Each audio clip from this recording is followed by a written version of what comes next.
nemen. Nggih. Ayang-ayang. Ayang-ayang. Karyanipun Risang Gotro. Nggih. Wonogiri. Wonogiri. Ki ayang-ayang. Nggih. Nek wewayangan ngerti penciptane? Sopo kuwi? Iki.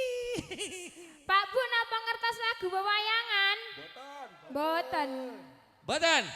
Kene ra payu. Mboten mudeng lagu wewayangan? Mboten. Nggih mpun, mboten ana apa. Santai mawon. Lagu kuwi dinyanyi kene-kene langsung udan bledek. Ah, ora tau nonton Riyok. Riyok mesti metu. Yo, ayang-ayang.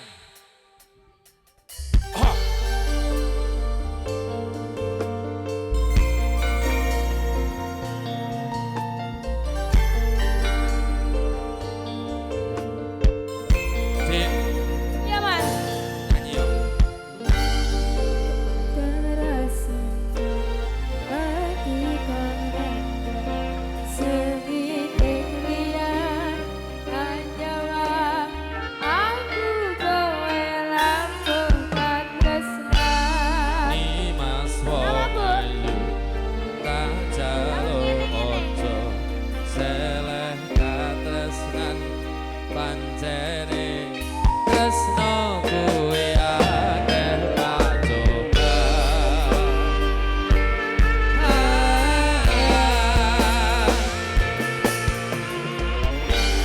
Karepku ngendika tresna iki yen kau aku siramu reti agoni. Senadyan donya pati sonompo bakal ngajogo yen durung tapi sampe kangkuoso. Mas kowe sedang sayang rarilo aku kudu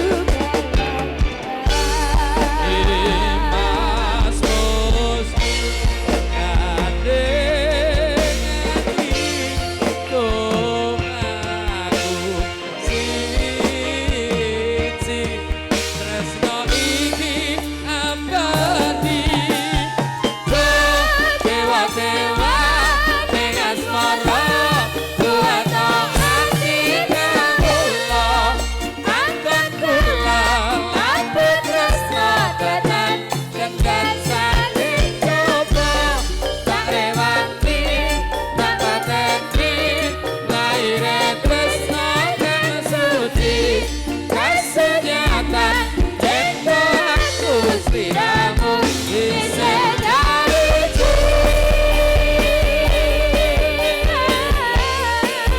yang di sebelah sini nyanyi bareng boleh.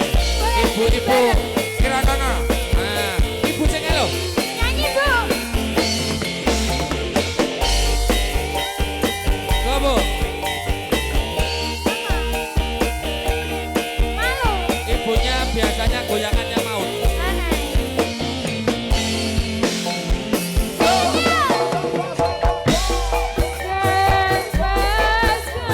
Asik.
pun nampi dawuh Dek Mbar.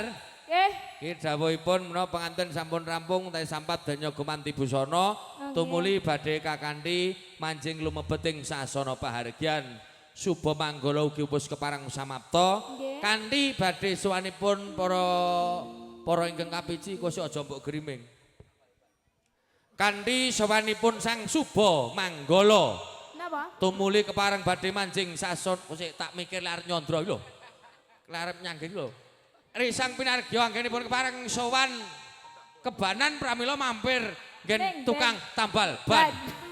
Angel arep nyandra lagune tambal ban kok.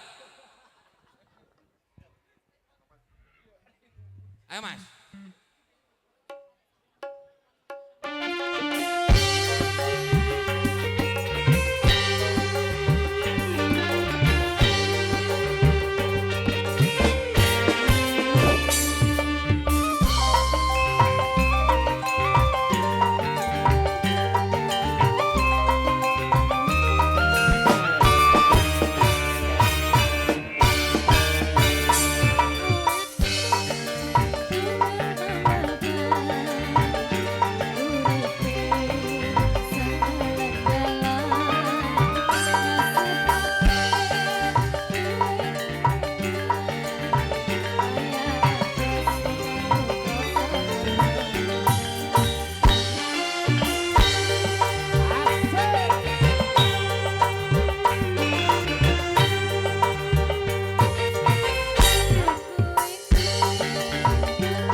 iki tukang tambal eban.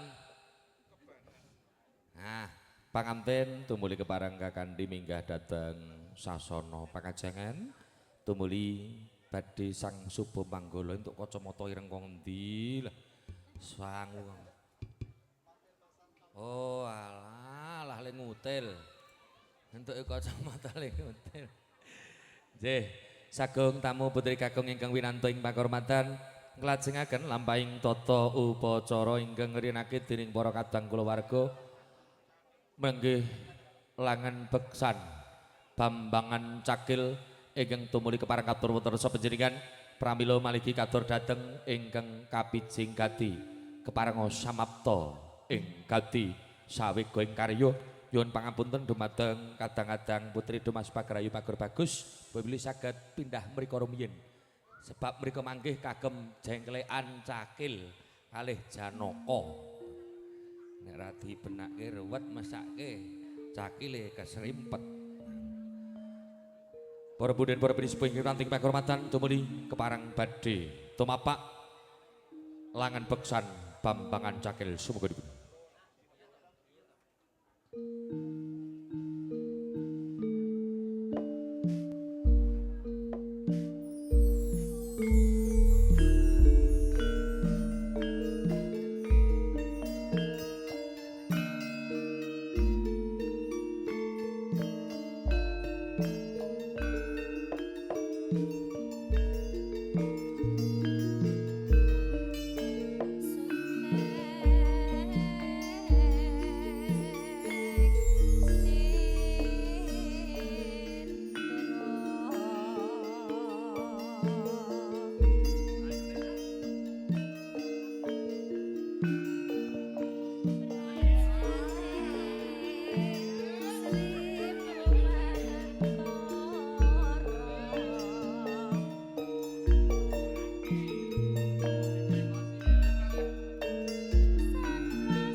Gandeng Cakil kalih Janaka pun padha ketemune niki kersane omong-omongan dhewe. Oh. Rasa anu jane kudune bedamen ae wong iki kabeh ponco kabeh bala. Nah, wong iki. Nah, rada-rana. Nah. Ini Janaka ya? Ini Janaka kok cantik sekali. Suka. Mau mic? Udah punya sendiri. Saya juga masih punya yang saya delikkan. Cakil untuk kong ini mana. Nya. Orang ngrasake mie sik. Ora.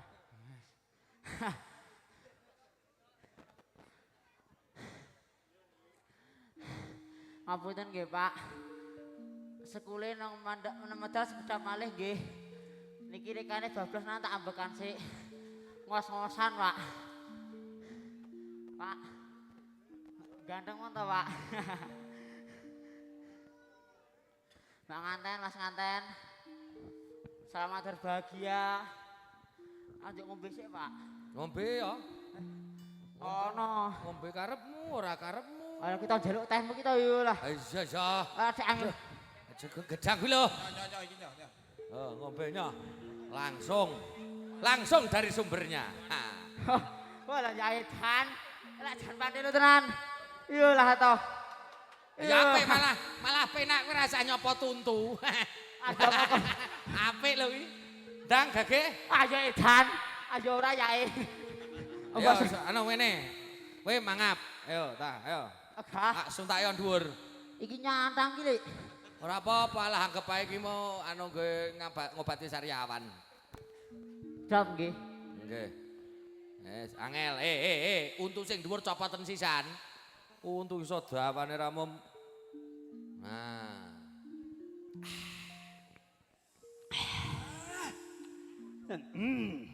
Kawa-kawa iki. Ora, Pak. Waduh. Kene ra kawa-kawa, Pak. Ya. Kene. Nah, Wis, Pak. oh wis. Ana sing kurang ora? Kecera. Nah. Edan. Kowe oleh rokok udut, Pak. Tuku. Tuku. Hmm? Pak, mboten nanten jatah rokok no, Pak. Buta Cakil kok ngraes men. Kuwi niku angsal iki, Pak. Kula mboten nanten jatah, kula Surya nggih, Pak, jatah nggih. Ora, iki ora disepaki Surya. Apa, Pak? Azimo. Edan, Azimo, Pak. Adek Mas tuton iki, Pak. Ora apa-apa. Edan, anu isi 16 nggih. Halah. Isi wol. Mbak Eri, aku Surya isi 16 lho ya. Mas, Mbak, matur suwun sanget, wajib bahagia, wajib mulia, dan semoga selalu dalam lingkungan Allah Subhanahu wa taala selalu. Berkah barokah nggih Pak, matur nuwun. Niki gading setengah papat tak burung madang.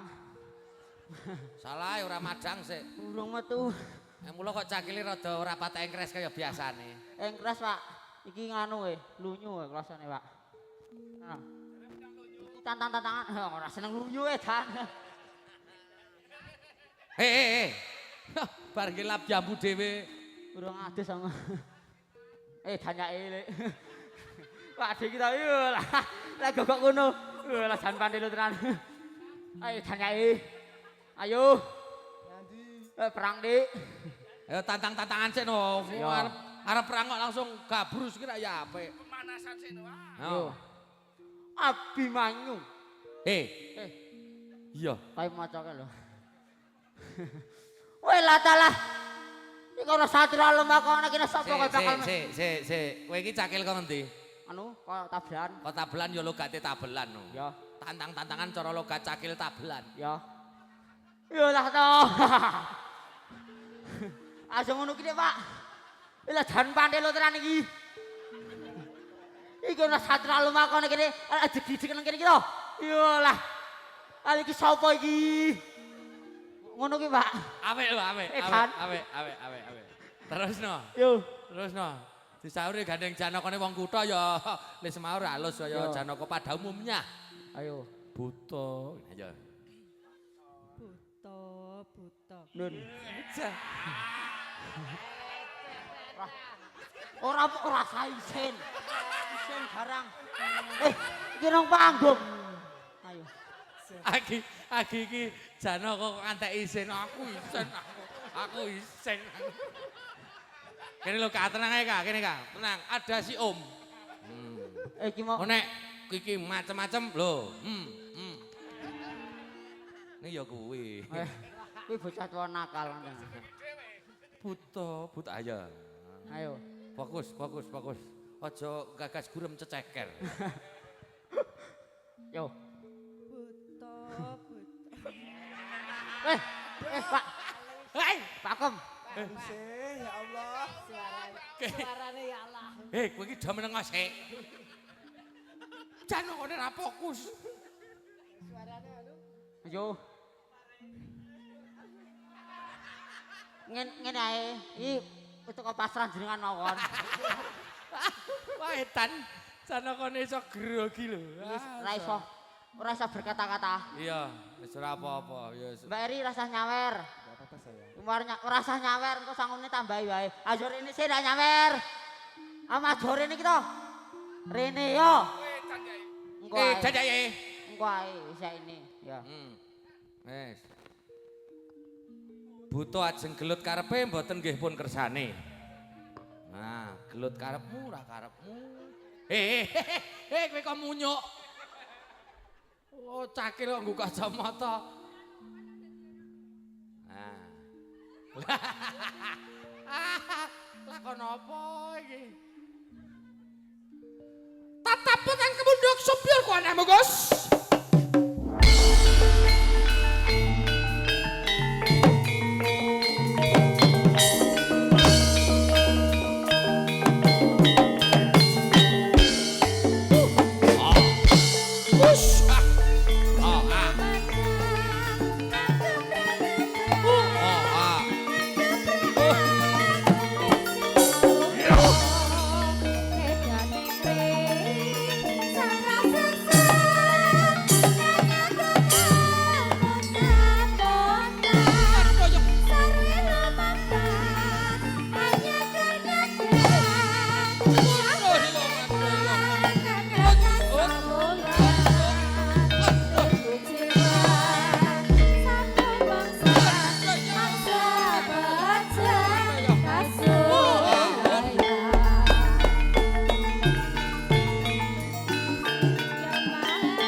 Kayen nang hati-hati Gus. Ah. Hop. Oh ah. Kebablasan. Us. Oh ah. Asyayang.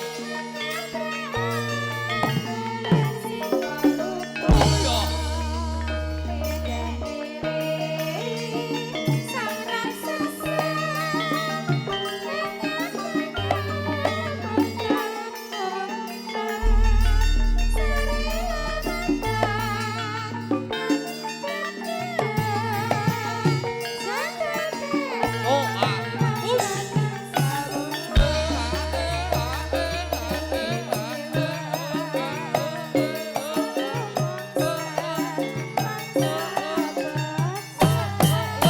Nah, lo tak gentak jelas. Us.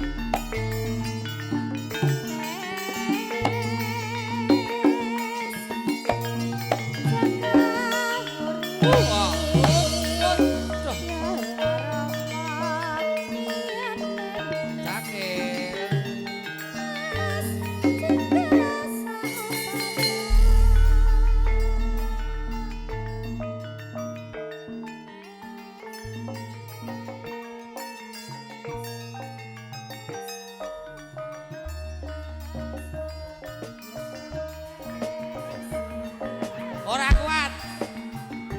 Cakil ratatanan. Lo. Copet.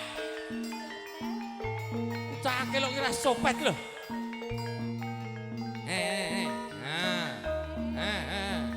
Ola.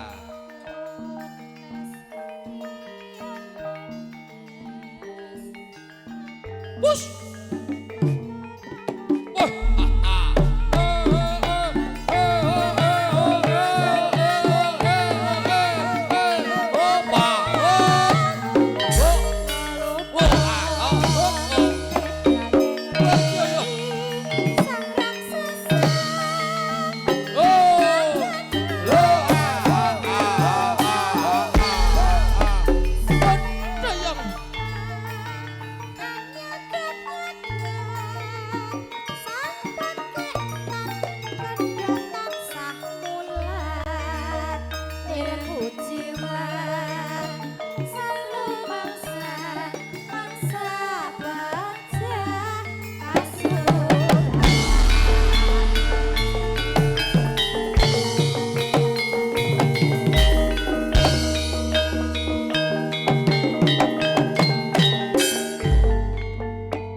golek kesempatan. Buta cakil kok nggeragas siram. Wah iki sida mati iki. Nyun sewu Bapak Ibu menawa cakilipun sampun pejah, nyun waosan Fatihah. Apa untumu lho benakno? Wong buta cakil kok untune merucut. Ah, untune di Pleki. Foto sik Mas Ramadi ya. Foto ning Nyun Sewu kira-kiranipun dipun agem. Untune ben rateng klewer. Engko Kowe sing dipoto kuwi lho. Kowe sing dipoto. Napa foto rumiyin kalian putra Pinargya penganten kalih. Wedange sapa kuwi? Aduh. Wis, jan ngawur tok. Sakile sing kewet. Nah, dipakai. Gitu kan cakep. Gaya. Nah, sing gagah.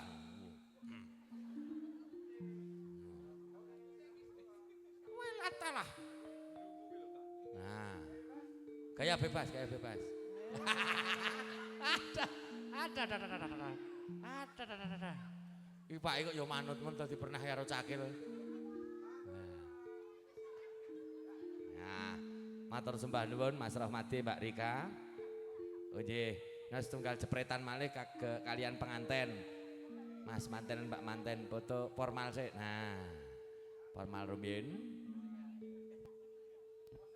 Pose cakil. Oh laitan. Oh cakil marahi apik. Cakil jelek. Udah akeh men le foto bayar pira kowe nggo lempar ngadrepke. Kabeh kok dipoto nggih matur nuwun Mas Rahmadi kalian Mbak Rika nggih sampun pareng ngaturaken. Langen beksan Bambangan Cakil katur tresanipun sagung para tamu putri kakung minulya. Ngersanipun para pepunden, para bini sepuh, para tamu ingkang winantuing pangurmatan, tumuntun kepareng badhe ngancik lumadening tata cara ingkang rinakit dening para kadang kula paraga ingkang piniji kinarya nara karyaning pahargyan. Semaning pamenggu gati ngaturaken menggah wigatos sing gati sinartan atur panuwun yang pangayu bagya keparengipun rawuh sagung para tamu putri kakung. Parandini karana bombong birawaning penggalih labet panjenenganipun bapa paraja sekalian nampi rawuhipun sagung tamu panjenenganipun tan kewawi matur priyangga nyuwun ugunganipun panjenenganipun ingkang winantuing pakurmatan Bapa Surati pinangka sariraning atur pamangku gati katur panjenenganipun kasumanggaken sebagian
Sinartan nugraning Gusti mugi tansah ngiringi jatrining pawiwahan mugi kepareng ngaturaken assalamualaikum warahmatullahi wabarakatuh.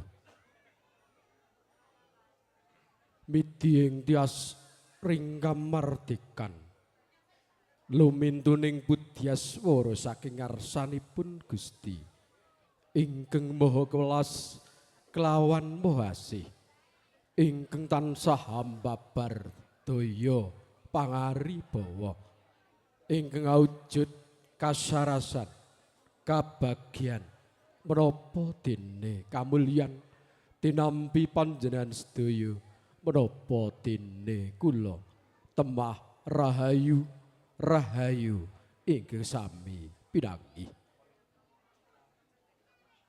ingkang dugi kinabekten piwah tansah sinungkeman putra menapa dene wayah nenggih panjenenganipun para sepuh pini sepuh piyang kasepuhan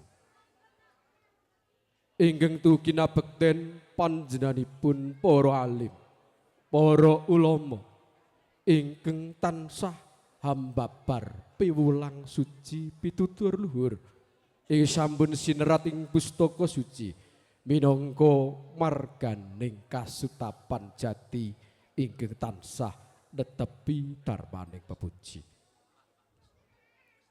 ingkang tuhu sinuba ing kahormatan nenggih panjenenganipun para pangembat satriya manggalaning negari ingkang tuhu sampun pono ing pamawas temah lebda ing karya temah tansah sinengkuyung kawula dasih kaswasih jumeneng aji han jejeri minangka jejering pangayom tanulyan ingkang tuhu cinaket ing manah para kadang pametri budaya abi manyu campur sari ingkang tansah hamemetri mardawa mardawaning budaya tulus linangkung keluarga ageng kadang pisan nenggih panjenenganipun Bapa Parsin talah Ibu Darmi sumrambiah sanggaring para tamu minulya kakung miwah putri ingkang tansah linambaran jatrining asmara sagung para tamu minulya nenggih karana sampun pepak sinaruja lenggah kanthi satata dun sumangga tansah kula dherekaken manengku puja puji syukur sahandap pepadanipun karana rinten dalu tansah nedhakaken baparing nugraha tinampi waratin sagung dumadi nglenggono jejering titah sawantah jalma limrah gesang hanggayuh kamulyan wiwit kumelip ing madyapada dumugi delahan tansinglar tansah hangantu-antu lumintuning syafaat saking ngersanipun Gusti Nabi Agung Muhammad sallallahu alaihi wasallam nenggih amung karana syafaatipun ing mangkih kula lan panjenengan sedaya saged uwal saking bebentuning neraka jahanam sangyaning para tamu minulya sinedahan ingin tansah winengku ing suka miwah basuki mugi tansah diagung ing pangaksami miwah mugi panjenengan sangyaning para tamu lenggah kepareng dipalilah kaparingaken dumateng dasat kula nenggih karana kula pun Suradyanto ingkang marak mangarsa pindhanipun keplasing palastra nuhuni dawuh saking kadang kula sepuh nenggih panjenenganipun Bapa Parjo Dalasan Ibu Budiati kinen ngaturaken menggah sedya darmastutinipun tartamtu atur kula ngirangi kamardikan jengandika para tamu para pilenggah ingkang nembe eca sekeca lelenggahan sinambi laras kinem Gandharasa sangyaning para tamu minulya wontene baparing pangandikanipun Bapa Parjo lumantar kula ingkang angka sepisan ngaturaken pambagya panakrami wilujeng rawuh miwah tansah ngaturaken agenging panuwun ingkang tanpa winates panuwunipun kadang kula Bapa Parjo Dalasan garwa ginambaraken kadya tumplak punjer sinundul wuyung ingkang ngemu teges hang langkungi paranpara ingkang sami nedeng-nedengipun nandhang asmara. Kalajenganipun wonten ing titiwanci menika kanthi sinengkalan sabda pangwasing Gusti tinengeran ing ari Slasa Pon katiti surya kaping 11 Juni warsa 2000 selangkung. Panjenenganipun bawa parjo dalasan Ibu Budiati saperangan nindakaken darmaning aspuh darmaning aksang nenggih lumantar pala kraminipun putra ingkang mijil pawestri nenggih pun Dimas Ayu Citra Lestari. Inggih sampun sembodo jadu krami dinaup Risang Bagus Pujiono putra tanaya saking panjenenganipun Bapa Parsin dalasan Ibu Darmi ingkang lenggah dedalem wonten ing padukuhan Denokan Laladan Wonolela Sawangan. Inggih kadaya donga pamuji ing sampun kaparingaken dening para sepuh sangyaning para tamu minulya lumadining tata upacara hakid nikah midherek agami ingkang rinasuk sampun kalampahan tuk rikala wau kira langkung tabuh sanga wanci Nuswantara iring kilen. So kalajengaken dawuh panggihing putra pinanten kekalih midherek satataning adat Widi Widana ing sampun sinengker ing tlatah Jawi. Sagung para tamu minulya. Sakrawuhipun sanggaring para tamu minulya tasih kasuwun ugunganipun. Donga pangestu puja puji pangestunipun mugi kaparingna putra pinanganten kekalih. Ing pangajab mugi putra pinanganten kekalih nenggihipun Dimas Ayu Citra Lestari dalasan Nak Mas Bagus Pujiono nggih badhe lumebet wonten gapuraning gesang sejati winastan kulawarga enggal tansah lulus raharja dados kulawarga ingkang ayem tentrem lahir batosipun so winastan kulawarga ingkang sakinah mawaddah linambaran warohmah. Mugi benjang ing mbok bilih sampun pinaringan pituasing Gusti ingkang awujud momongan. Mugi dados putra ingkang anak anung anindita ingkang ngemu teges ingkang sepisan putra ingkang bekti dhateng Gustinipun. Ingkang kalih putra ingkang bekti dhateng tiyang sepuh kekalihipun. Wondene ingkang angka 3 saged murakabi tumrap bebrayan agung minggahing negari miwah agami. Sagung para tamu minulya ginelaring pahargyan pawiwahan wonten ing kalodhangan siang dungkap sonten menika saestu sampun rinancang jinangka jinangkah dening para kula kawarga ewa semanten temtunipun wonten ingkang dadosaken kuciwaning penggalih sangyaning para tamu minulya wiwit gubuh lungguh menapa dene suguh ing mbok bilih tan jumbuh kalian andhap inggiling kalenggahan sangyaning para tamu minulya saestu lumantar kula nyuwun agunging pangaksami ingkang kalajenganipun wiwit madeking taratakbak ngantos ginelaring pawiwahan dumugi purna gati ing mangkih saged lumampah bebasan tanpa pambeng inggih kadaya paring panyengkuyungipun para sanak kadang tangga tepalih mitra pitepangan ingkang sampun kasdu paring panyengkuyung awujud menapa kemawon ingkang menika Bapa Parjo dalasan Ibu lumantar kula namung ngaturaken gunging panuwun ingkang tanpa winates tansah sinartan donga pamuji mugi labuh labet panjenengan sedaya enggal pikantuk lelintu ingkang sak kalangkung ageng. Sangyaning para tamu minulya, sepisan malih keluarga ageng Bapak Parjo dalah Ibu Budiati lumantar kula ngaturaken agenging panuwun. Parandene panjenengan sedaya kersa hangestreni ngantos puputing adicara wonten ing kalodhangan siang dungkap sonten menika.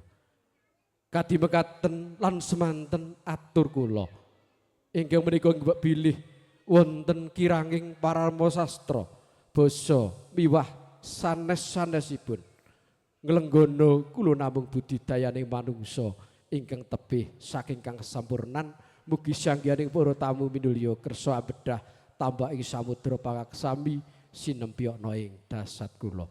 Kinarya pepet bubut pepuntaning atur sesarengana sesanti prana suka prana mulya prana suci.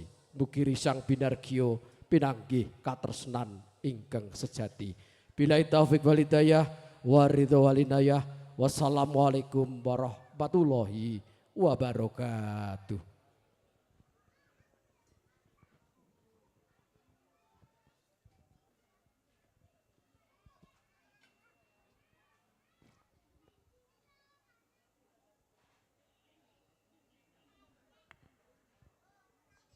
Ngersanipun para tamu sinedahan putri kakung